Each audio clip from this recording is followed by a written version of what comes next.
0.05 centimeter thick coating of silver is deposited on a plate of 0.05 meter square area. The number of silver atoms deposited on plates are.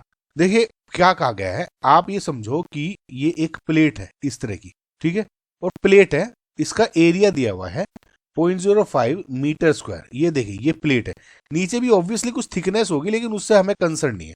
अब इन्होंने कहा है 0.05 centimetre thick इस पे coating चढ़ा दी। अब ये सोचो ये वाली, ठीक है, ये बेसिकली इस तरह से ऊपर है ना, सिर्फ एक साइड मानो आप, एक साइड चढ़ाई हमने ये वाली परत, ओके, ये परत चढ़ा दिया ने। अगर ये हाइट देखोगे तो 0.05 सेंटीमीटर है और ये जो ऊपर का एरिया है वो क्या हो जाएगा 0.05 मीटर स्क्वायर, ठीक है। अब क्या है कि अगर इतनी एरिया वाली और इतनी थिकनेस वाली आपको सिल्वर की परत चढ़ानी है, कोटिंग करनी है, तो कितने एटम्स डिपॉजिटेड होंगे। डेंसिटी दी हुई है, देखिए सिंपल सा फंडा है इसमें, वॉल्यूम दिया हुआ है, वॉल्यूम आप निकाल सकते हो कि कितना वॉल्यूम डिपॉजिटेड हुआ है। वॉल्यूम्स के बाद डेंसिटी यूज करते हुए आप उसमें मास ऑफ जो कैलकुलेट कर लो एजी का। जब आप मास कैलकुलेट कर लो क्योंकि डेंसिटी दी हुई है, मास से आप मोलिकुलर मास डिवाइड करोगे तो मोल्स निकल जाएंगे, और जब आप मोल्स निकल जाओगे तो एवोगैड्रो नंबर यूज करके आप नंबर ऑफ एटम्स भी निकाल सकते हो। समझ रहे हैं? तो ये एक स्टेट चेन में इस तरह से निकालना है आपको। तो अगर मैं सबसे पहले इसका वॉल्यूम ऑफ सिल्वर कोटिंग निकालना चाहूं, ओके, सो VAG कोटेड कितना हो जाएगा, एरिया ऊपर एक ही तरफ है कोटिंग, ये ध्यान रखना, कंफ्यूज मत होना, okay. So area into thickness, यानी एरिया क्या है 0.05 metre square into 0.05 centimetre, okay guys. अब क्योंकि डेंसिटी भी सेंटीमीटर में दी हुई थी, ग्राम पर सेंटीमीटर क्यूब, तो मैं इसको मीटर को सेंटीमीटर में ही कर लेता हूं, ओके।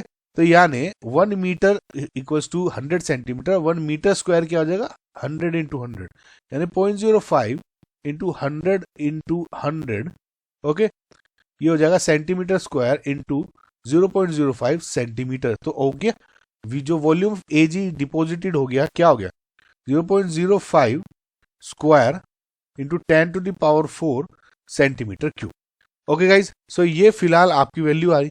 इस जब को पूरे को आप सोल्व करते हो तो आपको 25 सेंटीमीटर क्यूब आपको निकल जाता है वॉल्यूम। अब वॉल्यूम निकाल लिया, मैंने क्या कहा, डेंसिटी क्या होती है, मास पर यूनिट वॉल्यूम, ओके। सो मास क्या हो जाएगा, डेंसिटी इंटू वॉल्यूम। डेंसिटी क्या दी हुई है 7.9, तो मास ऑफ एजी डिपॉजिटेड क्या हो जाएगा 7.9 ग्राम पर centimetre cube into 25 centimetre cube, okay. So mass of AG deposited क्या हो गया 7.9 इंटू 25 ग्राम्स, ओके। अब मास पता लग गया तो number of moles of AG deposited कितना हो गया, मास को मॉलिक्यूलर मास से डिवाइड कर दो, मास अपॉन मॉलिक्यूलर मास, यानी 7.9 into 25 divide by atomic mass क्या हो गया सिल्वर, इसमें मॉलिक्यूलर मास या एटॉमिक मास की बात हो जाएगी क्योंकि सिल्वर की लेयर है, तो 108, ओके। तो ये हो गया आपका number of moles of AG, okay. लेकिन 1 mole is equals to Avogadro number, यानी 6.023 into 10 to power 23 atoms. 1 mole atoms equals to 6.023 into 10 power 23 atoms. So इतना मोल कितना हो जाएगा, यानी n मोल्स कितना हो जाएगा, n into Na Avogadro number. इससे अगर मुझे नंबर ऑफ एटम्स डिपॉजिटेड पता करने हैं तो number of atoms of AG deposited करने हैं, तो 7.9 ये 25 जो नंबर ऑफ मोल्स थे इसमें Na की मल्टीप्लाई कर दो, यानी 6.023 टू 10 पावर 23, ओके। ये हो गए टोटल एटम्स। इसका जब आप सोल्व करते हो तो 11.01 इंटू 10 पावर 23 निकलेगा गाइज, है ना, और नियरेस्ट इंटीजर अगर देखोगे तो 11, सो 11 will be your final answer.